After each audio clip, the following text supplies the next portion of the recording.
Napoleon Bonaparte stands at the very center of the Napoleonic Wars, a commander whose strategic brilliance and political ambition reshaped Europe. Born in Corsica in 1769, he rose rapidly through the ranks of the French Revolutionary Army, displaying unusual talent for organization and audacity. By 1804, he had crowned himself Emperor of the French, and soon after, he embarked on campaigns that made him the most feared leader of his age. His military genius lay in his ability to combine speed, concentration of force, and flexibility. At Austerlitz in 1805, he lured the Austrians and Russians into a trap, then crushed them in what became his most famous triumph. At Jena Arstadt in 1806, he shattered Prussia, while in 1809 he subdued Austria again at Wagram. His armies, built on corps that could march independently but unite quickly, gave him unmatched mobility across the continent. Beyond the battlefield, Napoleon also inspired devotion from his soldiers, known as the Grande Armée, who believed in his promise of glory and advancement. Yet his ambitions brought him into conflict with nearly every European power. In Spain, his attempt to impose control led to years of guerrilla war that drained French strength. In Russia in 1812, his greatest gamble turned into catastrophe as harsh weather, long distances, and relentless Russian resistance devastated his army. Even after this disaster, Napoleon rallied, achieving remarkable victories in 1813, but the combined might of his enemies overwhelmed him. In 1814, he was forced to abdicate, only to return briefly in 1815 during the 100 Days, ending at Waterloo in final defeat. Napoleon's legacy as a general is a mixture of dazzling triumphs and ambitious overreach. He left behind not only a record of military campaigns studied to this day, but also a transformed Europe where old empires and monarchies were forced to adapt to the new realities he created. Louis-Nicolas Davout earned the title the Iron Marshal for his discipline, precision, and unmatched battlefield success within Napoleon's empire. Born in 1770, he was not flamboyant like many of his fellow marshals, but his strictness and sense of duty made him indispensable. Davout's reputation reached its peak in 1806 at the Battle of Auerstadt, where his single corps of 27,000 men faced the main Prussian army of more than 60,000. Against overwhelming odds, he organized his troops with such skill that they not only held but delivered a crushing victory, breaking the pride of Prussia in a single day. This achievement marked him as perhaps Napoleon's most capable subordinate. Davout's style was marked by rigorous preparation and an iron will to enforce discipline. His soldiers both feared and respected him, knowing that he demanded the highest standards but rewarded competence and loyalty. Unlike other marshals, he avoided personal intrigue and remained consistently loyal to Napoleon. His corps was considered the most reliable in the Grande Armée, always well organized and effective in both attack and defense. In 1809, during the campaign against Austria, Davout again distinguished himself at Wagram, where his steady leadership helped secure another French victory. In later years, as Napoleon's fortunes declined, Davout remained steadfast. During the 1814 campaign in France, he held Hamburg against superior Allied forces until the very end, refusing to surrender until directly ordered. His determination symbolized the resilience of Napoleon's empire, even in its final days. After Waterloo, he served briefly as Minister of War, ensuring order during the empire's collapse. History remembers Davout as the marshal who never lost a battle, a commander whose stern professionalism embodied the best of Napoleon's war machine. Michel Ney, celebrated as the bravest of the brave, was one of Napoleon's most admired marshals, famed for his personal courage and fiery spirit. Born in 1769, Ney rose from humble origins to become a symbol of battlefield bravery. He was often at the very front of combat, rallying soldiers under fire and leading daring charges. His energy was on full display at the Battle of Friedland in 1807, where his relentless assaults helped secure a decisive French victory. In Spain, he fought with determination during the brutal Peninsular War, though the difficult conditions limited his success. Ney's most dramatic moments came in the empire's final years. During the Russian campaign of 1812, he commanded the rear guard during the retreat from Moscow, earning admiration for holding the army together under terrible conditions. At Waterloo in 1815, Ney launched repeated cavalry charges against the British squares, embodying both his fearlessness and his impulsiveness. Though ultimately unsuccessful, his actions cemented his reputation for unmatched valor. Ney was not always the most careful strategist, but his courage made him beloved by his troops and respected even by his enemies. More than any other marshal, he embodied the raw spirit of Napoleonic warfare, bold, relentless, and unyielding in the face of impossible odds. Joachim Murat, remembered as one of the most flamboyant figures of the Napoleonic era, was also among the finest cavalry commanders Europe had ever seen. Born in 1767, he began as the son of an innkeeper, but rose quickly through the ranks thanks to his daring on horseback and his charismatic presence. Murat's style was unmistakable. Dramatic uniforms, sweeping plumes, and a fearless attitude that made him both admired and envied. On the battlefield, he excelled in leading massed cavalry charges, often turning the tide of combat through sheer momentum. At Eylau in 1807, he led what remains one of the largest cavalry charges in history, thundering across the snow with thousands of horsemen, breaking Russian lines and saving the French position. Napoleon valued Murat for his boldness and ability to inspire soldiers. His brilliance was best used in exploiting breakthroughs, chasing fleeing enemies, and creating chaos among opposing armies. Yet Murat's strengths as a cavalry leader did not always translate into strategic command. He was impulsive and sometimes careless when independent judgment was required. Still, his loyalty and spectacular courage made him indispensable during the empire's greatest campaigns. In 1808, Napoleon rewarded Murat by making him king of Naples, though this throne eventually drew him into political entanglements that strained their relationship. Even so, his legacy is defined less by his rule and more by his extraordinary presence on the battlefield. Murat remains the quintessential Napoleonic cavalryman, daring, dazzling, and unforgettable. Jean Lannes was perhaps Napoleon's most trusted battlefield commander, admired not only for his skill, but also for his deep personal loyalty to the emperor. Born in 1769, Lannes rose from modest origins as a dyer's apprentice to become one of the most formidable generals of the age. He distinguished himself during the early campaigns in Italy, where his sharp instincts and aggressive style made him a natural leader of men. Unlike some marshals who sought glory through display, Lannes combined courage with keen tactical sense, often turning difficult situations into victories. At the Battle of Marengo in 1800, his steady handling of the French advance helped secure Napoleon's position in Italy. In later campaigns, he proved his worth repeatedly. At Austerlitz, he struck the decisive blow against the Allied center, while at Jena and Friedland, he showed the same relentless drive that earned him the respect of both his troops and his commander. His men knew he would not waste their lives needlessly and often followed him with fierce devotion. In 1809, during the war against Austria, Lannes played a crucial role at Aspern-Essling, where he fought bravely under desperate conditions. He was struck by artillery fire while inspecting the front lines and succumbed shortly afterward, leaving Napoleon grief-stricken. The emperor later called him the most courageous man I ever knew. Lannes' legacy is that of a soldier who embodied both valor and humanity, a leader who rose by merit and became one of the most remarkable figures of the Napoleonic Wars.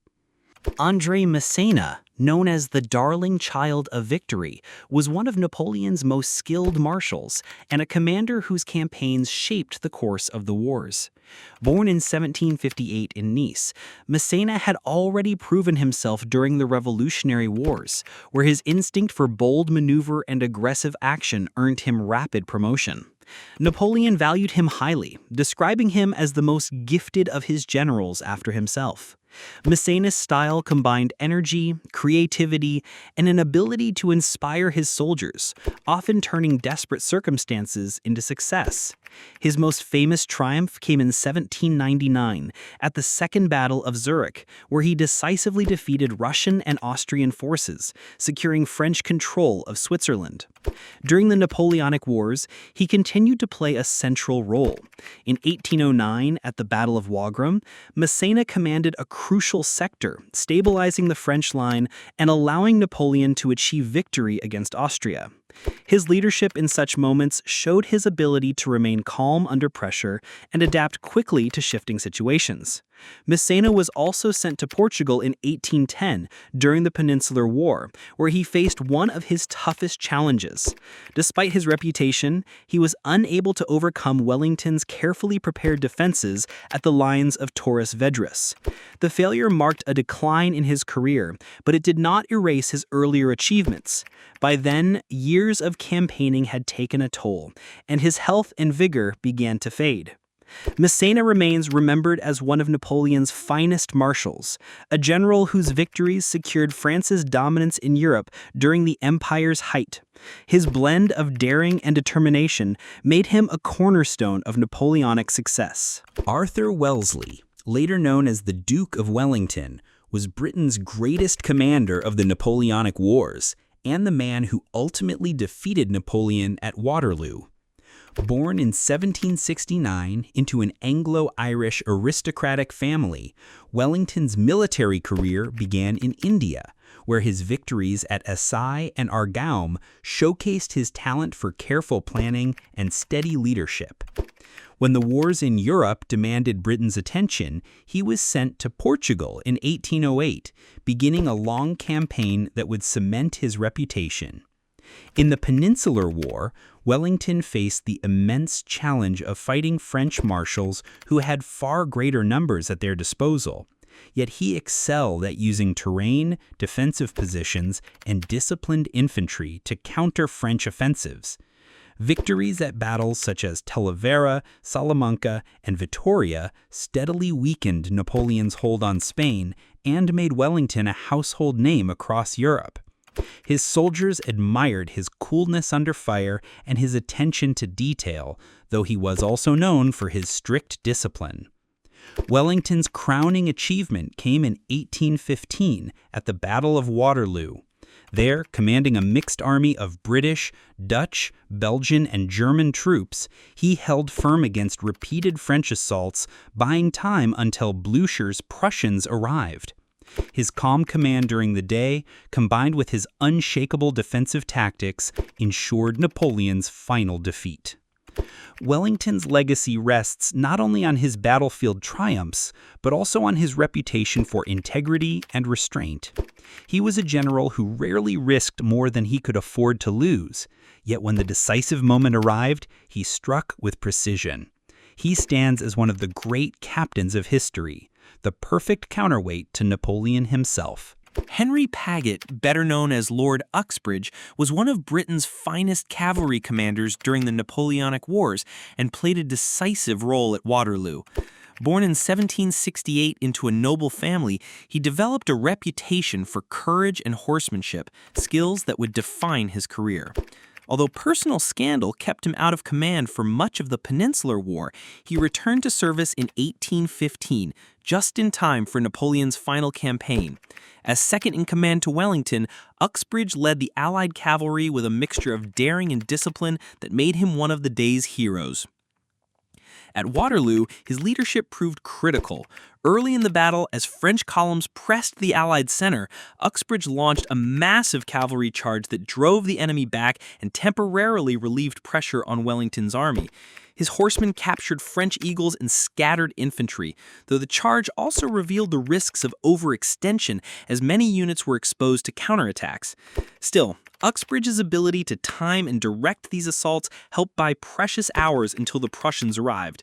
His personal bravery was legendary. He rode fearlessly along the front lines, encouraging his men under heavy fire. In the battle's closing moments, Uxbridge was struck by a cannonball that shattered his leg, leading to amputation later that day. He bore the injury with remarkable composure, and his sacrifice became part of the Waterloo legend. After the war, he was celebrated as a national hero and later elevated to Marquess of Anglesey. Uxbridge's legacy endures as a symbol of gallant cavalry leadership, bold, decisive, and integral to the Allied victory that ended Napoleon's reign once and for all. Gebhard Leberecht von Blücher, the fiery Prussian field marshal, became one of the most celebrated Allied commanders of the Napoleonic Wars thanks to his resilience, aggressiveness, and crucial role at Waterloo. Born in 1742, Blücher had served in the Prussian army since the 7 Years' War and was known for his fearless spirit and blunt personality. Nicknamed Marshal Forwards, he believed in relentless attack and was adored by his soldiers for sharing their hardships and showing boundless energy even in old age. Blücher's defining moment came during the 1813-1814 campaigns, when Prussia re-entered the war after Napoleon's disastrous invasion of Russia. He led the Prussian army with determination at battles like Katzbach and Leipzig, where his relentless pressure helped secure decisive victories. Though often reckless, his drive pushed the coalition forward when others hesitated. Even after defeats, such as at Ligny in June 1815, Blücher refused to give up. Badly injured when his horse was shot and he was trapped under it, he returned to command within days, determined to keep fighting. At Waterloo, Blücher's arrival with his battered but determined Prussian army turned the tide. Marching through mud and exhaustion, his men struck Napoleon's flank in the late afternoon, sealing the French emperor's final defeat. His partnership with Wellington was unlikely, one cautious and methodical, the other impulsive and fiery, but together they achieved history.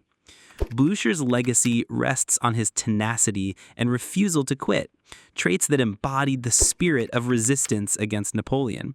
He became a national hero in Prussia, remembered not as a subtle strategist, but as the embodiment of sheer determination, the commander who always went forward until victory was won. Prince Karl Schwarzenberg, an Austrian nobleman in general, played a central role in the coalition's struggle against Napoleon, most notably as commander of the Allied army at the Battle of Leipzig in 1813. Born in 1771 into one of Austria's most prestigious families, Schwarzenberg rose through the imperial service with steady competence, earning the trust of Emperor Francis I. Though less flamboyant than many of his contemporaries, he was valued for his diplomacy as much as his command ability, making him a natural choice to lead multinational forces where coordination mattered as much as battlefield flair. In 1809, during the war against France, he fought at Wagram, where the Austrians were again defeated. Despite setbacks, his reputation survived, and by 1813, with Napoleon weakened after the failed invasion of Russia, Schwarzenberg was appointed Supreme Commander of the Sixth Coalition. This was a daunting task, as he had to unite Austrian, Prussian, Russian, and other contingents under a single strategy. At Leipzig, the largest battle of the Napoleonic Wars, he oversaw the grand assault that broke Napoleon's hold on Germany.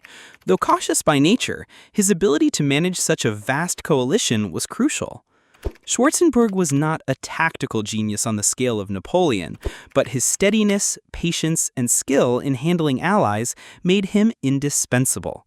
After Leipzig, he continued to lead Allied forces into France in 1814, contributing to Napoleon's first abdication. His legacy is that of a commander who understood the political as well as the military side of war, ensuring that the coalition against Napoleon remained united when it mattered most. Archduke Charles of Austria was one of the few commanders who managed to defeat Napoleon in open battle, earning respect even from his greatest rival. Born in 1771, he was the younger brother of Emperor Francis II and devoted his life to reforming the Austrian army. Recognizing its weaknesses after repeated defeats, he worked tirelessly to modernize training, organization, and supply. By the time of the Napoleonic Wars, Charles had become Austria's most capable strategist, admired for combining caution with boldness when the opportunity arose. His most famous success came in 1809 at the Battle of Aspern-Essling, fought near Vienna. There, facing Napoleon's attempt to cross the Danube, Charles seized the moment to counterattack, inflicting the first major battlefield setback of Napoleon's career. Though the French emperor later recovered at Wagram, Aspern-Essling proved Napoleon was not invincible and gave Austria renewed pride. Charles's ability to coordinate infantry, artillery, and cavalry effectively marked him as one of Europe's best generals. Yet his cautious nature sometimes limited his impact. At Wagram, he hesitated at key moments, allowing Napoleon to regain the initiative. Still, his reforms left Austria with a stronger military foundation, and his reputation as a disciplined and forward-thinking leader endured. Archduke Charles is remembered as a principled commander who combined battlefield skill with long-term vision, proving that Austria could stand against the might of France. Mikhail Kutuzov, Russia's most renowned commander of the Napoleonic Wars, became a national hero for his leadership during the French invasion of 1812. Born in 1745, Kutuzov was a seasoned officer with decades of experience against the Ottoman Empire and a reputation for patience and pragmatism. When Napoleon advanced into Russia with the Grande Armée, Kutuzov was appointed to command at a moment of crisis. He understood that Russia's vast spaces, harsh climate, and resilient people could be turned into powerful weapons, and so he avoided rash battles that might destroy his army. At Borodino in September 1812, Kutuzov finally confronted Napoleon. The clash was one of the bloodiest of the age, with enormous casualties on both sides, but Kutuzov ensured his army remained intact while forcing Napoleon to fight without a decisive victory. Afterward, he made the painful decision to abandon Moscow, knowing that preserving his forces mattered more than holding the city. The French occupation soon turned disastrous as supplies ran short and the Russian winter closed in. Kutuzov's strategy of trading space for time paid off, and the retreat from Moscow became the undoing of Napoleon's empire. Kutuzov did not live to see the final Allied triumph in 1814, passing away shortly after the 1812 campaign. Yet his careful strategy ensured Napoleon's greatest failure, proving that patience and restraint could defeat even the boldest conqueror. To Russians, he symbolized wisdom and resilience, the old soldier who saved his country by refusing to be rushed into ruin. Peter Bagration, one of Russia's most admired generals of the Napoleonic Wars, embodied courage and determination on the battlefield. Born in 1765 into a Georgian noble family, he rose through the Russian army during campaigns against the Ottomans and Poles, gaining a reputation for bravery and energy. When Napoleon invaded in 1812, Bagration commanded the Second Western Army, tasked with slowing the French advance and buying time for the Russians to unite their forces. His maneuvers during the opening stages of the campaign demonstrated both skill and resilience, as he managed to delay superior French forces while avoiding encirclement. Bagration's finest and final moment came at the Battle of Borodino. Stationed on the left flank, he commanded the defense of a series of field fortifications that became known as the Bagration Flèches. For hours, he withstood repeated French assaults, personally rallying his men in the thick of combat.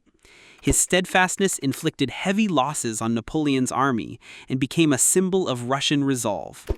During the fighting, however, Bagration was gravely wounded and evacuated from the field.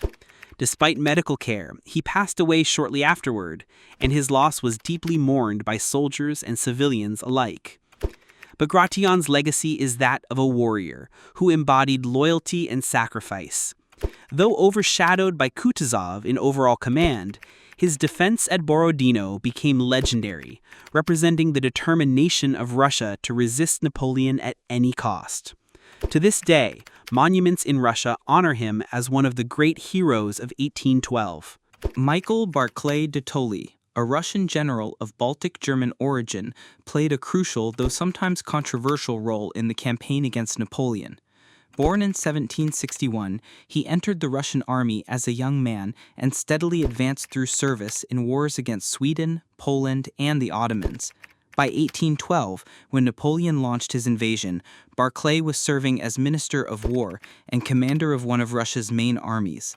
He recognized early that Russia could not hope to defeat Napoleon in a single pitched battle, and instead advocated a strategy of retreat and attrition. This plan, though sound, was deeply unpopular, as Russian forces fell back deeper into their own territory, abandoning towns and resources. Both soldiers and civilians grew frustrated, accusing Barclay of cowardice. Yet his foresight proved decisive. By refusing to be drawn into premature battles, he preserved the core of the Russian army, forcing Napoleon to extend his supply lines ever further into hostile territory. When Kutuzov replaced him as commander-in-chief, the essential framework of the defensive strategy had already been laid by Barclay. At Borodino, Barclay commanded the Russian right wing, holding firm against heavy French attacks. His steadfastness contributed to the survival of the Russian army, which ultimately outlasted Napoleon's forces during the terrible retreat. Though overshadowed by Kutuzov, Barclay was later honored for his role and promoted to field marshal. History remembers him as the strategist whose unpopular but necessary choices helped save Russia, a man whose patience and discipline paved the way for Napoleon's downfall. Francisco Javier Castaños, a Spanish general, became a symbol of national resistance when he delivered one of the first major defeats to Napoleon's armies. Born in 1758, he was a career officer who had served the Spanish crown in earlier wars, but it was during the Peninsular War that his name entered history.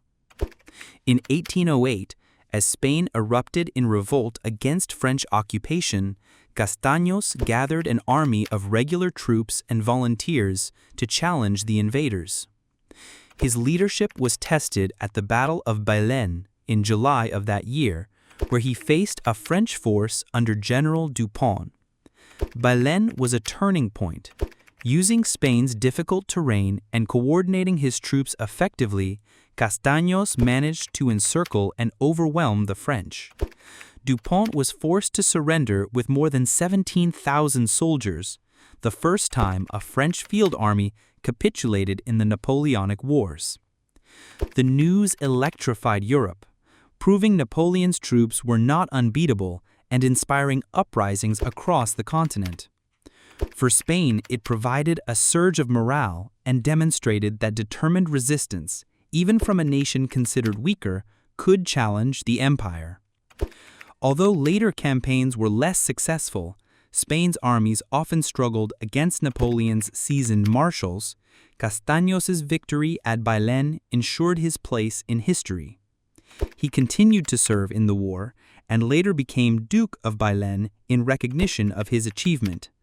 His legacy is one of defiance and inspiration, remembered as the general who struck the first great blow against Napoleon's aura of invincibility.